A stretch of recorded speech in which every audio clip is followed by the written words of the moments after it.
tareas de forma virtual y todo eso. Y estamos en esto.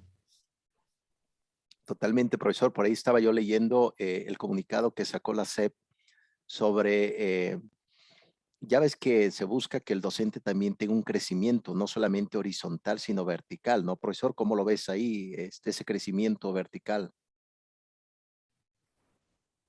Bien, como todo hay competencia, entonces se queda la persona que tiene esos requisitos. Entonces también genera oportunidades. En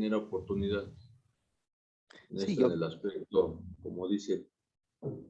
sí, por ejemplo, bueno, tú eres de escuelas públicas, profesor Juan, disculpa la pregunta, Sí, ¿sí? escuela pública en escuela secundaria oficial. Ah, excelente. Pues mira, yo Sí, creo que, bueno, dependiendo de tu vocación, pues puede ser hasta supervisor de zona, ¿no, profesor? Por ese crecimiento vertical. sí, nada más que no realicé el examen en esta temporada. Entonces ya sí lo voy a aplicar en las próximas, que se venga ya esa oportunidad.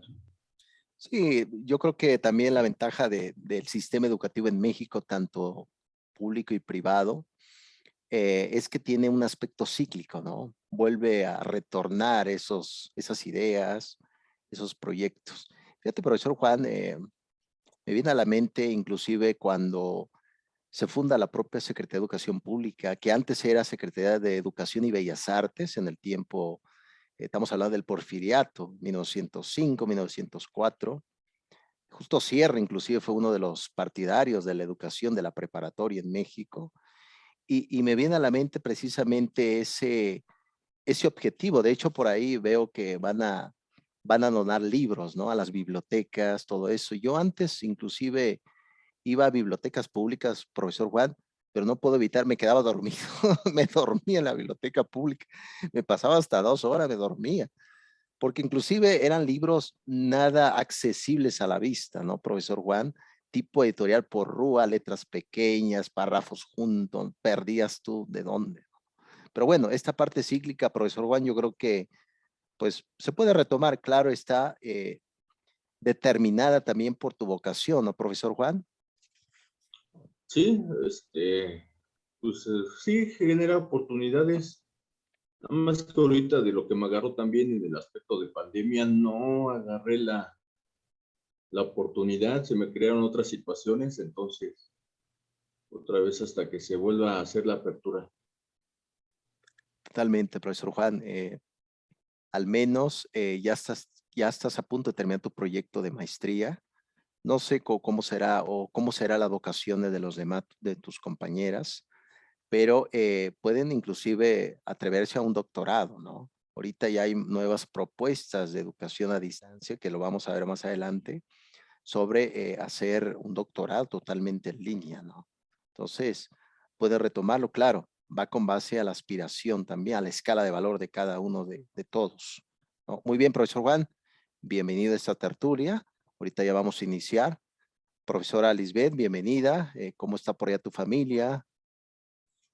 Buenas tardes a todos. Bien, aquí estamos bien, gracias a Dios, aquí trabajando y pues ya iniciando las clases, muy contentos, muy felices de estar aquí, maestro. Excelente. ¿Cómo está tu esposo? Ya ves que estaba un poco así la vacuna, ¿no? Por la vacuna. Sí, ¿qué cree que yo me fui a vacunar el miércoles, pero no me tiró tanto, solamente me dio dolor de brazo y de cabeza, pero estuve bien. La verdad es que sí, los síntomas fueron menores porque descansé toda la tarde. La verdad es que me tomé un baño y me acosté porque no quise que me diera tan fuerte, pero ya estamos bien, ya estamos bien y ahora sí que con mayor seguridad, ¿no? Por la vacuna. ¿Fue la Cancino, profesora Lisbeth? ¿O cuál No, fue? esta fue Moderna. Mm, Ujú. Sí, porque la Cancino fue la primera dosis y Moderna la segunda, pero supuestamente está más completa, esperemos que sí. sí, sí, realmente uno está a la buena fe del gobierno, ¿no? En creer si realmente es eficaz o no. Es como el semáforo, ¿no? Estamos en semáforo, tal. Realmente eso es estar a la buena fe, la inocencia de una comunidad, de un pueblo en creer al gobierno, ¿no, profesora Lisbeth? Sí, pero pues nosotros como servidores públicos pues tenemos que atender al llamado y a la vacunación que se nos asignó. La verdad es que yo sí, porque me había enfermado, no había podido, pero sí ya quería vacunarme porque pues como estoy en contacto con alumnos y bueno, transitar de gente, pues sí me preocupa un tanto por mis niños, pero pues ya estamos vacunados y ya esperemos que sea menor la situación. Sí, totalmente, profesora Lisbeth, totalmente. La vida está por encima de todo y lo que queremos es vivir un poco más, ¿no? Llegar. Yo, fíjate, profesora Lisbeth, que le he dicho a mi esposa, yo quiero vivir 100 años. ¿Cómo 100 años? Sí, pues quiero vivir 100 años. Pero pues ojalá uno, claro, apelando a nuestra fe, uno dispone y a veces las cosas no salen como uno quisiera, ¿no, profesora Lisbeth? Claro, pero siempre hay que cuidarse, mantener una buena salud, porque pues definitivamente eso es lo que nos lleva a lograr nuestras metas, esa salud buena y los hábitos que nosotros vayamos fomentando en nuestros hijos también es importante para que pues logremos lo que queremos, porque si nos descuidamos de una dimensión, pues la otra ya no funciona, entonces sí es importante esa parte. Excelente, profesora Lisbeth. Muy bien, profesores. Damos inicio ya a nuestra segunda tertulia. Vamos ya a ir a ver ahorita nuestra materia habilidades docentes. Recuerden que yo utilizo la metáfora de Voltaire. Voltaire tiene por ahí una metáfora un poco ácida. Él de hecho, comentó a Voltaire, ya ves que, por ejemplo, en el canon de la religión católica existe 4 evangelios. Entonces, una vez le preguntaron a Voltaire cómo se eligieron los 4 evangelios, porque en realidad son más de 80 evangelios. Entonces dijo Voltaire que lo pusieron en la mesa y movieron la mesa y el que se caía, el que se quedaba en la mesa, es el que se quedaba. Entonces, ahorita voy a hacer un poco de baraja tomando la metáfora de Voltaire para ver ahorita no el sistema a distancia, sino habilidades docentes. Vamos a ir poco a poco en esta metáfora de Voltaire. Muy bien, profesores, entremos ya en materia con un docente que era inexperto como todos cuando inicia su travesía intelectual, es asignado como director de una institución educativa en Inglaterra. Recuerden ustedes que todo el proyecto, inclusive de la innovación, del currículo, del concepto de la estrategia y sobre todo hay una palabra que se llama el plan de mejora continua. El plan de mejora continua, ese es precisamente es un proyecto que se utiliza para, desde la visión del docente, desde la perspectiva de sus habilidades, generar ciertos cambios dentro de un ámbito educativo. ¿Qué significa esto? El docente hace la escuela, no la escuela hacia el docente. Entonces, eso es parte como de la ideología del siglo XIX en el modelo inglés. Por lo tanto, Richard Gerber le toca ir a una institución educativa y resulta que en el testimonio, en el libro que les dejé crear hoy, la Escuela del Mañana, que revisaron unos capítulos para enfocar, curiosamente, un tema que nos va a tocar ahorita comparto ya la presentación, es que es precisamente que a veces todo lo que uno estudia no funciona en la práctica docente. ¿Por qué razón? Ahorita lo vamos a ver. Hay que quedarse muy bien con esto. Ahorita vamos a revisar la palabra reminiscencia. ¿Qué es reminiscencia para el docente? Vamos a revisar un concepto también muy utilizada, la dialéctica. ¿Qué es la dialéctica para el docente? ¿No? Y sobre todo la buena fe. La buena fe es precisamente es algo en creer. Lamentablemente, ahorita lo vamos a ir, lo comenta Richard Gerber, es que a veces el docente, su enemigo es el alumno. Curiosamente, no debería ser su enemigo, ¿no? Entonces, vamos a ir viendo algunas estrategias que dice Richard Gerber para que vayamos generando ciertas reflexiones, profesor. Muy bien, voy a compartir la presentación y cualquier circunstancia lo pueden ir comentando, profesores. Muy bien. Ok, bien. Perfecto. Una sesión. Profesores, que es importante mencionar, se llama Los Grandes Pedagogos, es de un italiano pedagogo, valga la expresión, llamado Gian, el profesor Juan, es de editorial Fondo de Cultura Económica, se llama Los Grandes Pedagogos. Y ahí menciona precisamente cuál era uno de los paradigmas. Recuerden que ya le hemos comentado y cuando ustedes vean su proyecto de tesina, en seminario de tesis, van a ver el concepto de paradigma de Thomas Kuhn. Thomas Kuhn fue un profesor de Estados Unidos, filósofo de la ciencia, fue el creador del concepto que actualmente se utiliza, a veces lo utilizamos de manera aleatoria sin saber precisamente qué significa. Thomas Kuhn hablaba del paradigma como un modelo establecido, como una estructura hecha. Y curiosamente, esa estructura hecha causa seguridad, causa precisamente que uno no se mueva de ahí. ¿Por qué? Porque lo nuevo siempre da miedo, sin duda alguna. Sí, uno espera a veces lo mejor, pero no podemos evitar que da miedo. Por lo tanto, ese tipo de paradigma de la escuela clásica es que todo era enfocado en el profesor, todo se enfocaba en él. La respuesta lo tenía el profesor y el profesor no se equivocaba. Ahora sabemos todo lo contrario. A mí me ha pasado, no sé ustedes que lo van a escribir en su diario docente, yo me he equivocado y luego el alumno me dice, profesor, se supone que esto es así. Ah, tiene razón. Pero aquí es importante no perder de vista, profesores, que cuando se equivoquen en el aula de clases, que no es que sea yo determinista como Calvino, como Martín Lutero, pero cuando pase que ustedes se equivoquen, no asuman esa equivocación, no decir, ah, me equivoqué. Decir, ah, perfecto, vamos a revisar el concepto correcto. Eso sería el método, como muy bien se comentó, el método sofista. Les paso este pequeño método para que ustedes lo utilicen. El método sofista es no afirmar la equivocación. El método sofista no afirma la equivocación, sino dice, ah, perfecto, vamos a corregir esto entonces. Hagamos la corrección.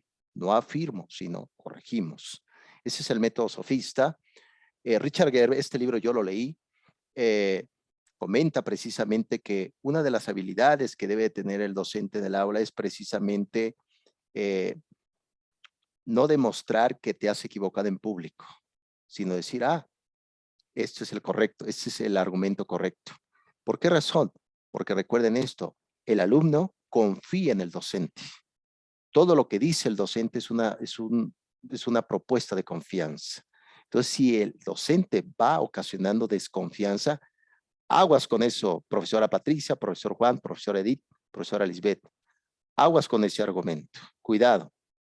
Entonces dirá, oye, profesor, pero va a pasar claro, aunque tú prepares tu clase, te prepares bien, te vas a equivocar.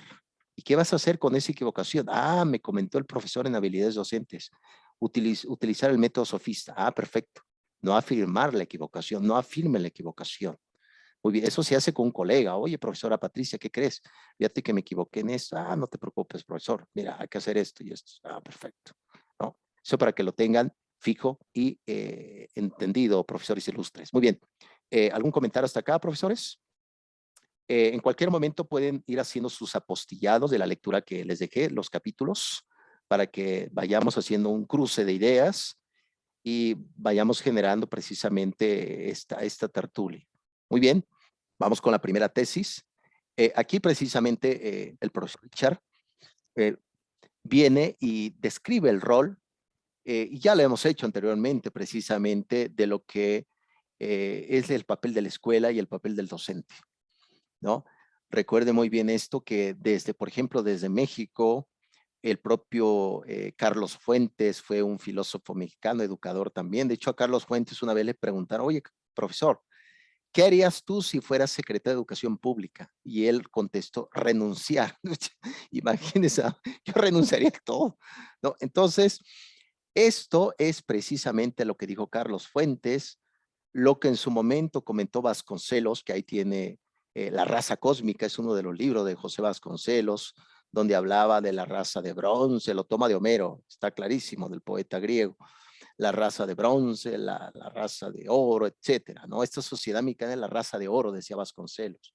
Por lo tanto, ¿cuál es el papel de la escuela, no? ¿Y cuál es el papel del docente? Un docente no es político, un docente no es jurista, un docente es el que va a enseñar, ¿no? Entonces, aquí es precisamente cuando uno aborda el concepto de las habilidades docentes, ¿qué habilidades tengo actualmente? ¿No? Como se ha comentado desde la empresa, porque esa es concepción empresarial. Habilidades duras, habilidades blandas, ¿no? Requiere que el obrero, el trabajador, recuerden que la palabra obrero viene desde la administración científica del siglo XX, ¿no? Recuerden que en el siglo XX hubo un auge de ideologías muy, muy latentes, por ejemplo, el concepto de la propiedad privada. El marxismo, con Marx, con Engels, se publica El Capital, siglo XIX, La Sagrada Familia, el Manifiesto Comunista, hablaba sobre que no existiera propiedad privada. Espérame, Mars, un docente tiene propiedad privada. ¿Qué propiedad privada debería tener el docente? Sus herramientas didácticas. A eso le llamamos el objeto como medios. ¿Qué medios debe de tener el docente para enseñar? ¿No? Claro está, dirá, bueno, profesor, pero yo tengo mi intelecto. El intelecto es fantástico. ¿Cómo se adquiere el intelecto? Leyendo, pero a veces no tenemos los recursos precisamente. Ahora les pregunto a ustedes, profesores, ¿cuál es su papel como profesor? ¿Cuál es su rol como profesor? ¿Cuál es ese papel que quiere? ¿No? Entonces, a raíz de eso es importante ir transformando el aspecto. Por otro lado, hay otra idea que lo comenta el profesor Richard y yo también rastreo las ideas de una forma filológica. Recuerden que la filología es el estudio de la palabra, de dónde proviene. La causa final lo vemos ahora, por ejemplo, de hecho ahí el profesor Richard describe cómo se encontró a un exalumno de él en un aeropuerto que estaba trabajando ahí el joven. Y el profesor Richard pues le dijo, oye, véndeme unas salchichas, tengo hambre. Y él dijo, no te lo puedo vender porque va incluido un pan, incluido esto. No, no, nada más quiero las salchichas. No, no puedo hacer esto. Entonces el profesor Richard dijo, ¿qué hice de ti? ¿Qué he hecho de ti? ¿No? Como muy bien dijo Sartre, este educador francés, filósofo, un hombre es con lo que han hecho de él. Un alumno es con lo que hemos hecho de él, ¿no? Cuando tú veas a tu estudiante, dice, bueno, ¿qué tipo de formación trae? ¿Qué tipo de habilidades? Richard describe precisamente que el joven no pudo decir, claro, te ven los 5, al final de cuentas dinero, ¿no? Pero ¿qué tanto estamos propensos a cambiar o no, o nos da miedo? Por lo tanto, el existencialismo es poner sobre la mesa, y ojo, lo van a hacer en su diario, profesores, van a ser un poco existencialistas. El existencialismo es una corriente educativa, filosófica en primer lugar, que dice que lo que me importa de mí mismo es lo más significante. ¿Qué significa esto? El sufrimiento, mis añoranzas, mis deseos, qué es lo que quiero lograr. El existencialismo lo fundó un profesor llamado Søren Kierkegaard, del siglo XIX danés. Él fue el creador del existencialismo. ¿Quién está ahí? Está José Gauss, está Juliana González, es una profesora educadora de la UNAM, está el propio José Ortega y Gasset, pueden leer a José Ortega y Gasset, fue un gran educador español, La rebelión de las masas, Revista de Occidente, etcétera, etcétera. Por lo tanto, cuando hablamos de existencialismo, ¿qué es lo que está sufriendo el profesor?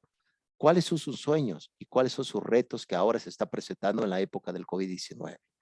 Eso es precisamente el concepto de el existencialismo. Muy bien, ¿tienen algún comentario, ilustres profesores? Profesor Edith, profesor Juan, profesora Patti, profesora Lisbeth. Sí, con Adelante, respecto profesor. a Sí, lo que estamos tomando ahorita en referente a lo positivo del fracaso del libro sí. de Richard Gerber, hay una frase que me impresionó que dice que las escuelas son entornos peligrosos en cuanto que se juega con el autoestima del niño. Cuando el niño llega a equivocarse dentro del salón de clases y una maestra recalca ese error, podemos cometer el riesgo de eliminar de que el niño posiblemente más adelante pueda tomar riesgos porque le va a dar miedo el fracaso, le va a dar miedo a lo mejor la burla, el equivocarse de nuevo. Entonces, a veces señala que las escuelas decimos, está bien, está mal, o a veces premiamos un 10 bueno, no castigamos, pero no acreditamos tanto un 6 o un 7. Sin embargo, a veces cuando llega un niño con una actividad que no está mal, es cuestión de decirle, sabes que no está mal, está diferente a lo mejor a las características que yo te estoy solicitando, o todo es susceptible de mejora. En cuanto a la calidad, como usted señala, la calidad de mejora continua es un proceso que se lleva siempre. Entonces, podemos eliminar esta mejora continua en el niño cuando lo limitamos, lo criticamos, lo exponemos incluso de que miren lo que no se debe de hacer o resaltamos precisamente a los alumnos que sí están participando, que sí están entregando los trabajos. Entonces, yo siento que va relacionada a una buena retroalimentación junto con, pues, no celebrar el fracaso, ¿verdad? Como una película que vimos por ahí. A lo mejor no celebrarlo, pero sí enfocarlo hacia el aprendizaje. No volver a cometer los mismos, no errores, sino no volver a, por ejemplo, si me están señalando que llega el margen, hay maestros que a lo mejor hacen punitiva esa calificación, que dicen, ¿sabes qué? Te faltó el margen, está mal, y punto. Pero ¿dónde está esa retroalimentación o esa mejora del alumno? Sino que nada más, ahorita que tomemos el tema de evaluación, como que reducen la calificación, pero entonces ¿dónde está la labor docente de decir, sabes qué, corrígelo para que puedas obtener una mejor calificación? Que al fin y al cabo la calificación no es lo que importa, sino a lo mejor esa retroalimentación con el niño y que tenga esa seguridad de equivocarse y volver a entregar, equivocarse y volver a entregar. Que no le tenga miedo, digamos, a acercarse al docente para decir, ¿sabe qué, maestro? No le entiendo o no me equivoqué, porque esa comunicación con el docente es muy importante y como dice la autoestima del niño es para toda la vida, no nada más para nuestro ciclo escolar, sino para toda su vida escolar, incluso dentro y fuera de la escuela. Totalmente, profesor Edith, excelente apostillado, tienes toda la razón. Ya cuando veamos ya la otra materia de evaluación curricular, vamos a ver la importancia de una formación y precisamente hay retroalimentación a retroalimentación, ¿no? Entonces, y también no se crea, profesor Edith, a veces vivimos de etiquetas. Ese tipo de etiquetas no es invención mía, lo dijo un sociólogo llamado Lipovetsky en un libro que se llama La sociedad de la decepción, así se llama el libro, La sociedad de la decepción de Gilles Lipovetsky. Y hablaba que así como la ropa, por ejemplo, tiene etiquetas que dice, me voy por la marca, también nos ponemos etiqueta. Yo quiero ser perfecto, yo quiero ser lo mejor. Espérame tantito, ¿no? ¿Qué va a pasar en el momento de que no podamos hacer bien las cosas, ¿no? ¿Qué va a pasar cuando llegue este momento? Entonces, esto va a ocasionar, muy bien lo comienza, profesor Edith. Claro, no podemos ir de fracaso en fracaso. Es que voy a fracasar toda la vez. Espérame. Hay que hacer las cosas. Va a haber fracaso sin duda, pero hay una gran riqueza de aprendizaje en ese, y muy bien lo comenta, profesor Edith, lo comenta el profesor. Hay una gran riqueza en ese aprendizaje. La cuestión es que ese fracaso no pasa rápidamente. Permanece un rato. Por lo tanto, es importante volver. Y yo quiero que, por ejemplo, ahorita que ya les deje ya para hacer su diario docente, quiero que ahí expongan también. La primera hoja ahorita les voy a decir que van a escribir, pero también en su cuaderno quiero que expongan qué fracasos han tenido y cuál es el aprendizaje que los han traído hasta este momento. Y no es porque seamos adultos, seamos mejores, no es así. Hay jóvenes que nos enseñan muchas cosas, son jóvenes maduros. Entonces, interesante apostillado, profesor Edith, muchísimas gracias. Profesora Lisbeth, adelante. Sí, con respecto de lo que comenta la compañera Edith, bueno, yo estoy de acuerdo en esa parte de que nosotros fomentar el autoestima en los alumnos es sumamente importante para que tengamos alumnos interesados en la enseñanza, porque si nosotros coartamos todo ese interés que tienen los niños al llegar al aula, ya sea virtual o presencial, pues no vamos a obtener buenos resultados, no vamos a lograr las metas ni los objetivos que nos planteemos. Entonces considero que también eso es importante y se relaciona mucho con la vocación, ese sentido de servicio que como docentes tenemos desde que nos estamos formando como licenciados, como pedagogos, como maestros. ¿Por qué? Porque si nosotros no tenemos ese amor, esa pasión a nuestra vocación, difícilmente vamos a poder transmitir a los alumnos pues esa necesidad, ¿no? De aprender, ese, no sé, el hambre por conocer. Aquí yo estaba leyendo también, nos hablaba de China, ¿no? Y nos decía que, bueno, un maestro que fue a dar una clase y que les agradeció a sus alumnos. Créanme que eso es muy gratificante, que nosotros les vamos a agradecer a los alumnos que estén en la clase, el decirles gracias niños por estar aquí, estoy muy contenta, feliz. A mí me pasa que con mis niños de primero me dicen, ¿y cómo está, maestra? No, pues es que yo estoy muy contenta porque ustedes están aquí, me están sonriendo, me están viendo, me están saludando. Miren, los veo muy guapos, los veo muy guapas. Entonces, yo creo que de acuerdo al nivel en el que nos estemos desempeñando con ellos, sí, ya sea universidad, primaria, cualquier nivel, siempre debemos de agradecer la presencia porque finalmente, pues ellos son los que nos dan el trabajo, ¿no? Si no existieran niños, yo digo, ¿en qué trabajaría? Pues es lo que a mí me gusta. Entonces, el ser agradecidos con nuestra profesión, va de la mano con la vocación que tengamos. A veces, pues a lo mejor nuestro trabajo no nos gusta y decimos, bueno, como dicen, ¿no? Hago como que trabajo y como que me pagan. Pero yo considero que no es esa la situación, porque si todos los maestros tuviéramos un enfoque diferente acerca de la enseñanza y de que realmente queremos mejores personas, mejores ciudadanos, mejores estudiantes, considero que tendríamos otra sociedad, otro tipo de mundo. Entonces yo creo que lo primero está en nosotros, la vocación, el servicio, lo que hagamos por ellos. Hace rato comentaba, ¿no? El maestro Juan, es que yo estoy en pública y se me pasó lo de la promoción. Yo sí hice el examen, no tuve buen puntaje, la verdad es que sí me decepcioné un tanto, pero la verdad es que yo no estudié, o sea, yo no me senté a estudiar el tiempo que requería, porque yo estaba enfocada en otras cosas, yo estaba enfocada en planear mis clases, en estar con mis niños, no me tomé el tiempo. Entonces, a lo mejor, pues sí, en el servicio público aspiramos a mejores puestos, a más incentivos, sin embargo, a veces también hay que sopesar esa parte, ¿no? La calidad que le damos a nuestros alumnos, porque está comprobado, yo lo he comprobado, que hay maestros que cuando estaba carrera magisterial, el programa de carrera magisterial, estaban en el nivel más alto, en el nivel E, y eran de los peores maestros, o sea, de los que no había resultados en los alumnos, de unos maestros muy groseros, muy flojos, que no querían, mandaban, por ejemplo, programa de lectura, ¿no? Hoy tenemos que entregar resultados de este programa de lectura eran los más bajos, yo por qué, yo no quiero entregar. Entonces, yo creo que el sentido, por ejemplo, de los incentivos es que tú des calidad a tus alumnos y se está malinterpretando, ¿no? Bueno, yo ya gano tanto, estoy hasta este nivel, pero pues mis alumnos no me interesan y yo creo que va de la mano. Entonces, a veces como que eso no compagina.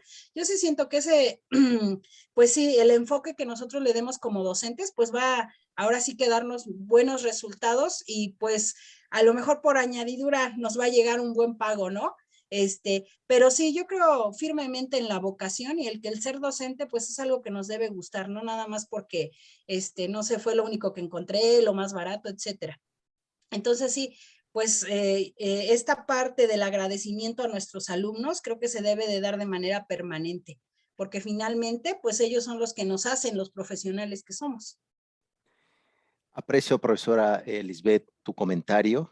Yo cuestionaría mucho ese tipo de instrumento de evaluación que les ponen a los docentes. Hay docentes excelentes y reprueban esos exámenes. Y uno pensaría, bueno, ¿qué pasa, no?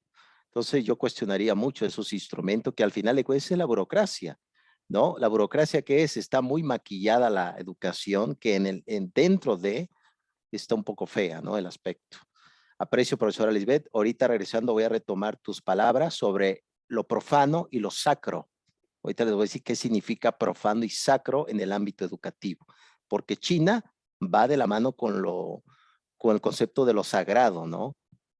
Ese es un ritual. Ahorita lo vamos a ver qué es el ritual dentro de las habilidades docentes. Bien, profesores, ya sé que voy a sonar como si fuera el disco de los Bukis. Yo me acuerdo que escuchaba mucho los Bukis, mi hermano, en el Botman, ¿no? En sus aparatos, escuchando música, ¿no? Pero voy a sonar como los Bukis, pero ¿qué les parece si tomemos un pequeño recesito, profesores, 5 minutos? Y ahorita regresando retomamos el concepto del llamado, que lo significa vocatio, vocación. Bien, profesores, ahorita nos vemos.